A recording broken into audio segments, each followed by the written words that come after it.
string of bad FMV games, I've been dying to go back to a little more solid ground when it comes to my gaming roots.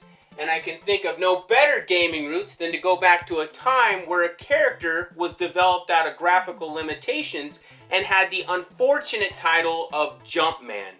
Yeah, you know that guy, don't you? Mario. My goodness, where do I even begin?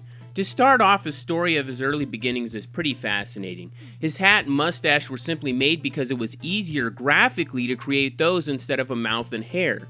The name Mario was due to a widespread and for the most part a universally accepted rumor that a man who owned a warehouse that Nintendo was currently renting for their American offices broke into one of their meetings to yell at them for a late rent payment.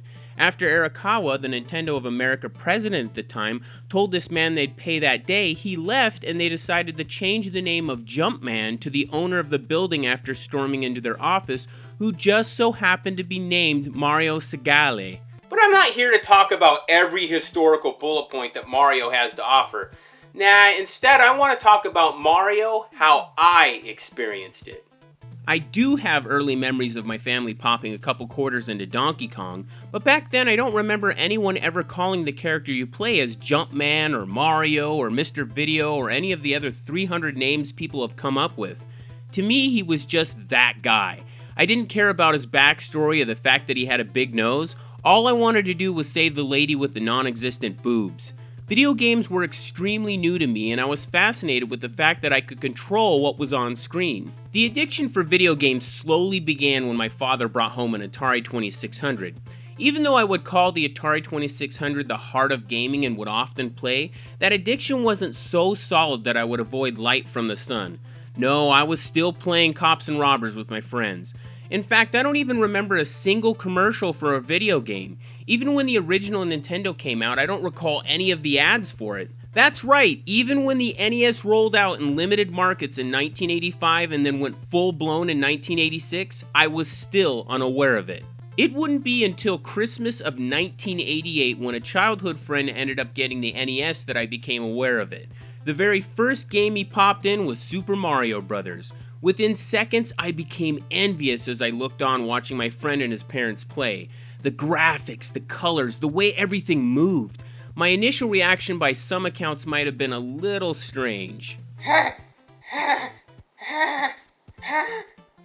My brain couldn't process what was going on. You have to understand that I was still getting used to the idea that there were games out there that consisted of multiple screens. Not only was the screen continuing, but items and blocks were appearing in different positions as well. It wasn't like past arcade games that had only one screen or some Atari games that had repeating areas. No, this was a world, an actual real world of things that could be ever changing and forcing the player to adapt to new areas each time the further you get. The idea was just insane. And then it happened. My friend's dad handed me the controller. Everything in my mind was racing. What do I do? What do I do? This isn't a joystick. What does pause mean? What does select do? How come there's more than one button? And then that motherfucker shows up. So I back up to give myself space to jump. And there you have it. My very first experience with Super Mario Bros. I had two thoughts in my head. One, this game is impossible. Two, what is that thing? Looks like a brown turd with feet. I wasn't alone though. Everyone in that house pretty much sucked as much as I did. It seemed to be a new concept for all of us. In fact, it was a really big deal to get to the next area. And no, I'm not talking about level 2. I'm talking about level 1-2. This is the part where you went underground. Everything was so dark and now suddenly scary. It's funny how now even the music, which I found very sinister as a child, is now considered a catchy, fun tune. I will admit I'm definitely a part of that crowd now, since this is still the music I hear in my head when I'm trying to sneak up on my wife.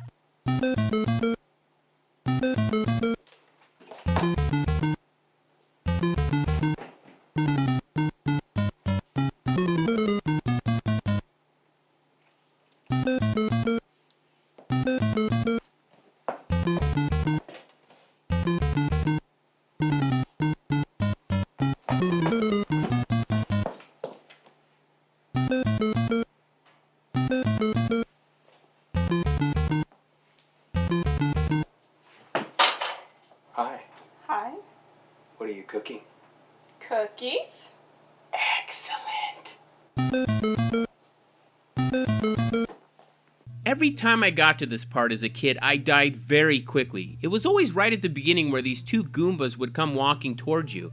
I could never get my jump right to get past them. I wasn't adept at using my run button yet, and even if I did get lucky enough to get through this part, I usually didn't last very long due to some poorly timed jump or an unexpected reflected turtle shell.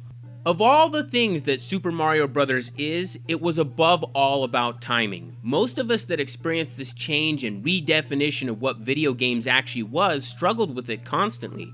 If you were born before this new era, think back to how many times you accidentally sabotaged yourself just trying to get a mushroom or killing a basic enemy. It was a serious challenge. If I could compare it to anything, it would be like spending your whole life learning to walk with your legs and then suddenly try to learn how to pogo stick with your face. My face! Not exactly easy. It took practice, which meant playing a lot, which unfortunately, since I didn't own an NES right away, it also meant that eventually I would have to go home to my Atari 2600. Now, don't get me wrong, I loved and I still love my Atari 2600. But think of it this way, it's like being the only male on a planet of Estelle Gettys, and one day you get to travel to a planet filled with nothing but Michelle Pfeiffers. Yeah! Nothing against Estelle Getty, but you must admit after visiting Michelle Pfeiffer, it's a little difficult to go home. I'd be in bed just daydreaming about Super Mario Bros., coming up with what I would do different the next time I was at a certain part of the game. I'd even imagine people in the room clapping at my amazing victory, going into school and having my friend tell all the ladies how I beat Super Mario Bros. All these ideas were skyrocketing off in my brain, and that's when I realized I was hooked. I was officially a gamer. The next day after school, I'd head over to my friend's house as usual, and we literally made it to the castle. This was it, man. The tension was high. The music was twisted and menacing and literally piercing our brains with fear. The colors were withdrawn from what we had seen previously in the game. Fire pits everywhere and flame rings spinning that were designed to throw off your timing. From out of nowhere, fireballs that were being shot at us. What evil being would send this hatred our way? And without a moment's notice, I spazzed out on the controller when I saw this evil creature and jumped over his head, sending him to his death. I did it. I beat Super Mario Bros. What the f***? No, f*** you! F*** you and f*** your face, you f***ing f***tard! What the f*** do you mean the princess is in another castle, you f*** diaper-wearing f*** face? Why the f*** don't you go get her, huh? You're f*** bigger than me, you f*** bucket. You obviously know where she is, and for that matter, why the f*** are you here? And that's what it was like to play Super Mario Bros. Back in that era when it was still new. It was constantly throwing us curveballs, twists, timing, fake outs. It was all really brand new to us. Even though I say Super Mario Bros. Was mostly about timing, it was also really training us for what real retro gaming would be like in the future. Try to think back what it was like when you first found out you could get up on the top blocks in front of the scoreboard, or when you discovered there were warp pipes that would take you to new levels, hidden blocks and areas, the list goes on and on. So much so that we started to hear rumors about odd things like being able to jump over the flagpole and that there was some amazing world on the other side of it. For the record, I've done it and there's nothing amazing over there. It's just a background that repeats forever. And yes, I ran until the time limit expired. 'Cause I'm an idiot like that. The point is, a lot of the rumors and the way we played 2D platformers from here on out was based off the skill set that many of us learned in Super Mario Bros. It was basically the sensei of video games, teaching its young gaming warriors how to tackle the future. As a young warrior myself, after defeating Bowser, I wondered what my sensei would teach me next. We asked our sensei to show us something new, and new is what we got. Super Mario Bros. 2. Wow. To begin, we definitely got a graphical update. The colors, as vibrant as they were to our eyes before, are now amplified beyond what we could have imagined in a Mario Bros. Video game. We could also choose what kind of character we wanted to be. Then there was the game.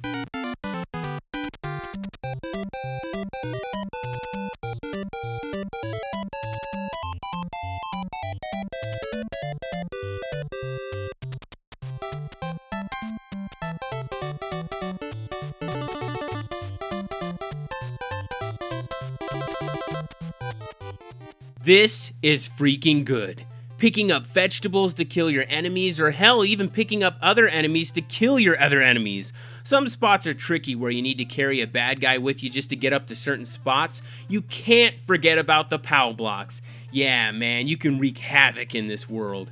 There were dramatic changes here. Instead of hitting a block to possibly get a coin, mushroom, or a flower, we now pick up potions that you can throw on the floor to reveal a door, which takes you to, I guess, an alternate universe where the vegetables are now coins and you can possibly pick up a mushroom, which only makes you big if you're down to your last point on your health bar. Otherwise, it'll just add more health. And yeah, you actually have a health bar now. And those coins you get, those now turn into a single chance per coin to get an extra life, which is determined by a slot machine. As for the characters you can choose, Mario moves faster, Luigi has these floaty jumps, Toad can pick up things faster, which is really good for the sand levels, and Princess Toadstool can float with her skirt. Yeah. Super Mario Bros. 2 is so much fun. I loved it so much back then, and it's still a title I'll pop in any day. That being said, there are some issues I wondered about as a kid. Who are all these guys? Where are the Goombas and the Koopa Troopas? Why is everything so desert related? Why can't I stomp on my enemies? Why isn't there any fire flower powers? Why do I have to collect cherries for a star now? How come there isn't any coin blocks? Why is the difficulty so low? Why does everyone call this guy Birdo when at the end of the game it clearly states that his name is Ostro and that this is Birdo? For that matter, why do I have to fight Ostro like every 5 minutes? Why do I have to pick up his egg before I can leave the level? It's safe to say these weren't the real problems with the game. They were just nitpicky questions that many of us had because it was so different. Most of us didn't let it mar the incredibly fun experience that Super Mario Bros. 2 offered, and part of that is the fact that there was no real perfect standard of what a Mario game should be like quite yet. The real problem for me with the game, however, is the fact that Mario and Luigi seemed outrageously wasteful. Every time I beat this game, I practically have to force myself to use them. Princess Toadstool and Toad seem to be the only logical choices to me if you wanted to beat this game flawlessly. And that leads to the other unfortunate part about Super Mario Bros. 2. It's just too damn easy. While the first Super Mario Bros. Game encouraged me to do better and in many ways test my abilities, Mario 2 was more like Recess. It was just a fun playground with not much challenge. Even back then, I never understood why so many people struggled with certain bosses. It's like, oh, you're fighting Mauser? Just grab the bombs and toss them back. Tri-Clyde? Just stack up the blocks for his shield and then start grabbing from the top to throw them back at him. Fry Guy? Same thing, just stack it up and toss it back at him. Cloglip? Just throw it back at him. Really though, that's the only strategy you need in this game. Just stack it up and throw it back. I would say Wart is the only boss with a much broader range of strategy. Oh man, he's so hard, man. Guess what you have to do? Okay, so instead of throwing crap back at him, you have to stand between the bubbles he pukes out at you, and then guess what's next? You throw crap back at him. After you beat the game, you'll discover it was just a dream within a dream. While Super Mario Bros. 2 was a great game, it was also a huge departure from the original game, and there was a pretty good reason for why we all thought something was wrong back then. And for most of us, we didn't find out until we were much older. Apparently, Nintendo released a different Super Mario Bros. 2 in Japan, which was eventually showcased for Nintendo of America. From what I understand, Nintendo of America thought that the game was too difficult and that it was too much like the original game. So in an effort to please Western gaming tastes, they took another game called Doki Doki Panic and just slapped a couple Nintendo characters into the game and basically called it a day. So you're telling me what we got was a lie? Make no mistake, it's a great game, but it's like dating a psycho. The sex is good, but she's still crazy as f***. Eventually, we did get the right copy of the game when it was released on Mario All-Stars for the Super Nintendo as Super Mario Bros. The Lost Levels. Though Mario Bros. 2 was a good game, it wasn't a worthy successor of the original game in my eyes. So the wait for a great side-scrolling challenge from my gaming sensei was still on. However, the wait wasn't for very long. Super Mario Bros. 3. It was one of the first times I remember paying attention to video game commercials. Unlike a lot of other people, I didn't see the movie The Wizard until I was older, which was the introduction to Mario Bros. 3 for many. My introduction was for a commercial that I saw just before class right after watching Garfield and Friends. It wasn't long after that once again my friend's dad bought him the game. I can't even begin to claim the number of hours we put onto that game. Everything was improved. The graphics, the overworld, the ability to store weapons, additional minigames, new and varying suits, proper two-player support, the addition of classic Mario Brothers, individual bosses with differing abilities, perfect difficulty, and themed worlds. Above all, the most important thing about Super Mario Bros. 3 is that it had the Mario formula and feel. It was perfect. And it's not surprising why it's on so many lists as being the greatest game of all time. My gaming sensei once again proved he still had what it takes, and he did it masterfully. Still to this day, whenever I play Mario 3, I think about the little moments I experienced with my friends as a kid. Like whenever we beat a boss and the scepter came falling down, we always made it a point to catch it in the air and yell out, "Air Jordan!" Or when we try to screw each other over when playing the classic Mario game, or just trying to trick each other into playing the harder level so that the other player could skip it. I even remember spending a lot of time defending the Tanuki suit. Yeah, I was one of those guys that thought it was cool. My favorite is the Hammer Brothers suit. Sadly, it's somewhat rare and you usually only find it in the later levels. Doesn't really matter, I guess, since most of the time I get it, I usually lose it in about 30 seconds. The challenge is very high, but it's not impossibly high by any means. Beating it isn't something you feel you have to do, it's something you want to do. As a retro gamer, it's your badge of honor. Growing up, I wondered where could Mario possibly go from here? Little did I know Mario's world and popularity after this would become limitless. Mario 3 would become perfected with the release of Super Mario World on the Super Nintendo. The next worry was the world of 3D. Mario's answer? Mario 64. And this state of mind where Mario continued to set the bar and the standard of how each new gaming hurdle would be handled and operated continued, and seemed to be ever changing. Not only for platforming games, but for other Mario franchises as well. Mario's boundaries were so limitless that he has the ability to come back and cater to the old school fans and still make it a hit. Case in point, new Super Mario Bros. For the Wii U. It's simply perfection. When I mentioned the Atari 2600, I left out 1987 and most of 1988, as it marked a tragedy that would affect my family and I for the rest of our lives. Because of it, I grew to have a serious attachment to it. It is and will always be the heart of who I am. But that's a story for another time, as our adventure is a little ways from being over.